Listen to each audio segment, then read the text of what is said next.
속 인물 탐구 엑스트라 열전. 엑스트라 사람들이 알아주지 않지만 우린 연극에 감춰줘 주인공이 아니어도 행복해요 우린 엑스트라. 조금만 열어주세요.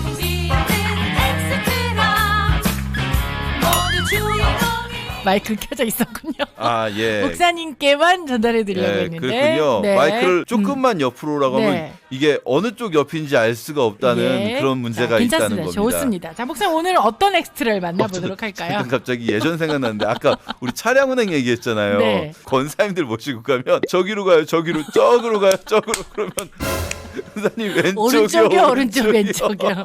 마이크는 잘 옮기셨습니다, 목사님. 예, 자, 맞군요. 오늘 어떤 이야기 하나요? 오늘은 어제가 어린이날이었지 않습니까? 네. 그래서 제가 생각을 해봤어요. 어린이날 특집으로 네. 뭘 하면 좋을까? 그래서 오늘은 성경에 나오는 이야기는 아닌데 성경 이후, 네. 예, 그 후일담 같은 네. 전설들이 있습니다. 그럼 오늘 성경 밖 인물 탐구네요. 그렇죠. 네. 성경 밖 인물 탐구인데 네. 성경에 나오는 사람의 후일담인 거죠. 음. 어린아이 이렇게 생각하다 보니까 네. 성경에서 이 어린아이와 관련된 어린아이가 누가 있을까 떠오른 엑스트라가 한 명이 있었어요. 예수님이 네. 제자들한테 네. 어린아이 한 명을 앞에 세우시고 마태복음 18장에 나오죠. 네. 어린아이 하나를 앞에 세우시고 말씀을 하신 거예요. 누구든지 이 어린아이와 같지 아니하면 천국에 들어갈 수 없다. 네.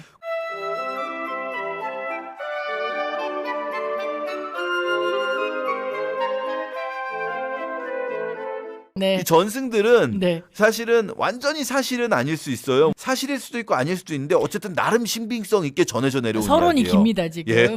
성경 이- 밖 이야기라. 이 어린아이가 30년 후에 네. 안디옥 교회의 지도자로 등장합니다. 40년쯤 후에 네. AD 70년에서 AD 107년까지 안디옥 교회의 지도자로 있었던 분이 있습니다. 이그나티우스라는 초대교회의 유명한 속사도인데요. 네. 이 이그나티우스라는 분은 안디옥 교회의 지도자인데 안디옥 교회가 어디냐면 사도 바울과 사도 바나바가 사역했던 곳이에요. 네. 전해지기로는 이그나티우스라는 분은 요한과 베드로의 제자인데 요한의 지시로 안디옥 교회를 담임하게 되었다. 이렇게 전해져 내려오고요. 그런데 이분이 유명하게 된 이유가 있어요. 네. 그게 뭐냐면 역시 이분도 편지를 남기셨거든요. 1세기의 가장 아름다운 편지들이 성경으로 남았다면 2세기의 가장 아름다운 편지들은 바로 이그나티우스의 편지들이라고 네. 부를 정도입니다. 네. 이 편지는요 6군데 교회들로 보내진 편지가 있고요. 그리고 한 명의 사람 폴리갑이라는 자기 동료 지도자에게 보낸 편지가 있습니다. 이 편지들은 굉장히 중요한 게 그 당시에 사도들 바로 직후의 교회들이 어떤 신앙을 가지고 있었나, 그치. 또 어떤 믿음의 형태, 교회의 형태를 가지고 있었나.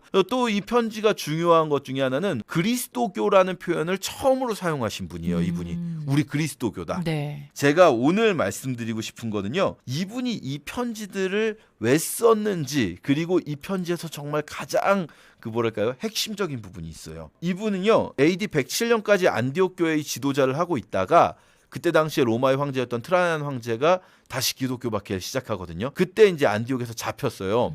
그리고 로마로 압송돼서 로마에서 사형을 당하는데 맹수형이라고 해서 맹수들한테 네. 잡아먹히는 거죠. 사람들이 보는 앞에서. 그래서 이분이 10명의 병사들과 함께 거의 터키 전역을 막 이렇게 질질 끌려다니듯이 이렇게 압송되어 가는데 그 와중에 이분이 서머나라는 지역에서 쓰신 편지들, 그 중에서도 로마로 보낸 편지가 굉장히 감동적입니다. 자기가 지금 로마로 가고 있잖아요. 네.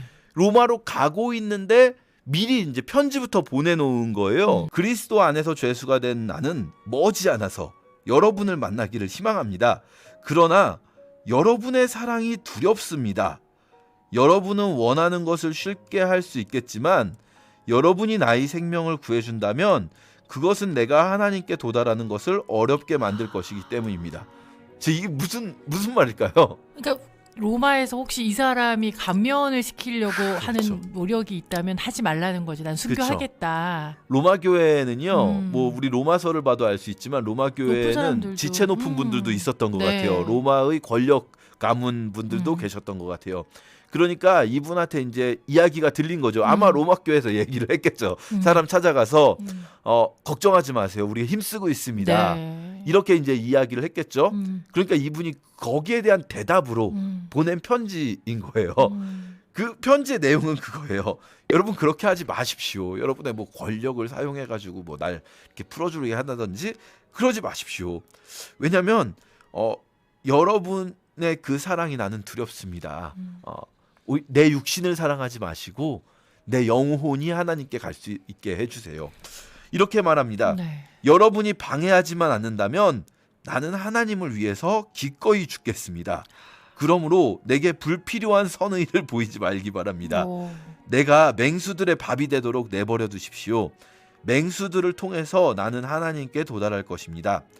나는 하나님의 밀이며 그리스도의 빵이 되기 위해서 맹수들의 이빨에 갈려질 것입니다. 마치 이분이 이제 얘기하는 게 그거죠. 밀이 이렇게 갈아서 가루를 만든 다음에 빵을 만드는 것처럼 나는 하나님께 드려지기 위해서 내 몸이 드려질 것입니다. 그러니 나를 위해서 그런 일을 하지 마십시오. 네, 이 편지의 마지막 부분에 이렇게 쓰여져 있습니다. 이제 비로소 나는 제자가 되기 시작합니다.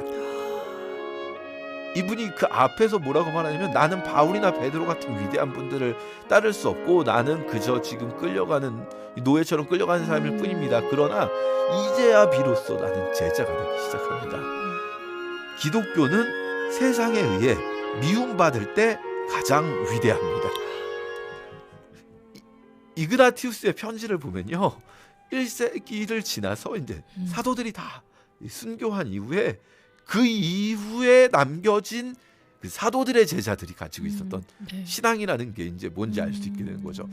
너무나 위대하지 않습니까? 이렇게 이제 이그나티우스는 2마리 사자에 의해서 순교했다고 전해집니다. 예, 제가 사실은 마지막에 좀 재밌게 끝내고 싶었는데 마지막에 무슨 말을 하고 싶었냐면 마태복음 18장에 나온 어린아이, 이 아이를 보고 우리가 할 수 있는 말은 애가 참 잘 컸구나. 잘 컸네요. 애가 참 정말. 잘 컸구나 네. 생각할 수 있다. 이런 이야기를 드리고 싶었습니다.